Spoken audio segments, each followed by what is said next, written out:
بسم اللہ الرحمن الرحیم۔ ہسٹری پیج کے معزز سامعین حضرات، السلام علیکم۔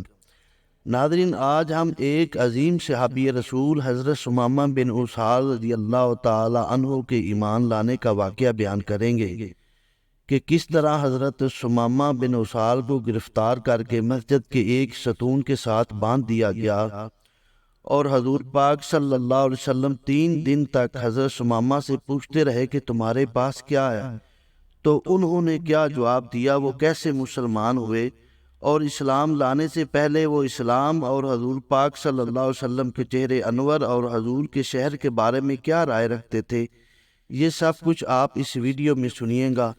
اس سے پہلے ہماری ریکویسٹ ہے کہ آپ ہمارے چینل کو سبسکرائب کر لیں، ویڈیو کو لائک کر لیں تاکہ اس طرح کی مزید اچھی ویڈیو آپ کو ملتی رہے۔ اب چلتے ہیں ہم اپنے عنوان کی طرف۔ اللہ تعالیٰ نے قرآن پاک میں ارشاد فرمایا، تو کیسی کچھ اللہ کی مہربانی ہے کہ اے محبوب تم ان کے لیے نرم دل ہوئے، اگر تند مزاج سخت دل ہوتے تو وہ ضرور تمہارے گرد سے پریشان ہو جاتے، تو تم انہیں معاف فرماؤ اور ان کی شفاعت کرو۔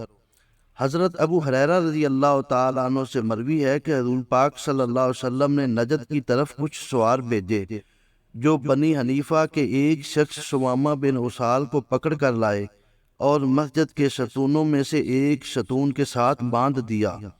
حضور پاک صلی اللہ علیہ وسلم ان کے پاس گئے اور فرمایا، اے ثمامہ تیرے پاس کیا ہے؟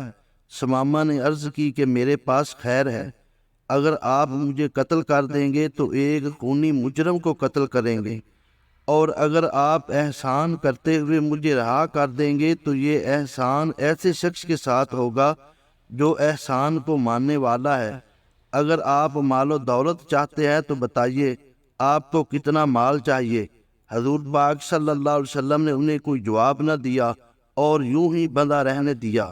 دوسرے دن حضور پاک صلی اللہ علیہ وسلم پھر اس کے پاس تشریف لے گئے اور فرمایا، اے ثمامہ تمہارے پاس کیا ہے؟ تو انہوں نے عرض کیا، میرے پاس وہی ہے جو کل بتایا، اگر احسان کریں گے تو آپ کا احسان ماننے والے پر احسان ہوگا۔ آپ صلی اللہ علیہ وسلم نے ان کو اسی طرح رہنے دیا۔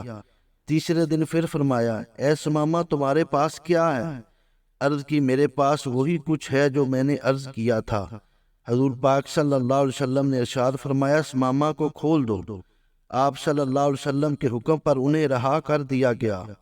ثمامہ مسجد سے نکل کر قریب ہی ایک باغ میں گئے اور غسل کر کے دوبارہ مسجد میں آئے اور کلمہ شہادت پڑھ کر اسلام قبول کر لیا۔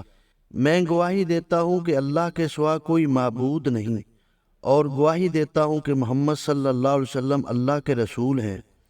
پھر عرض کی کہ اے اللہ کے رسول، خدا کی قسم، پہلے مجھے آپ کا چہرہ سب سے زیادہ ناپسندیدہ تھا، اب آپ کا چہرہ سب سے زیادہ پسندیدہ ہے۔ پہلے آپ کا دین سب سے زیادہ ناپسندیدہ تھا، اب آپ کا دین سب سے زیادہ پسندیدہ ہے۔ پہلے آپ کا شہر سب سے زیادہ ناپسندیدہ تھا، اب آپ کا شہر سب سے زیادہ پسندیدہ ہے۔ اے اللہ کے رسول، جب آپ کے سواروں نے مجھے گرفتار کیا تھا اس وقت میں عمرہ کرنے کے ارادہ سے گھر سے روانہ ہو چکا تھا، اب میرے لیے کیا حکم ہے؟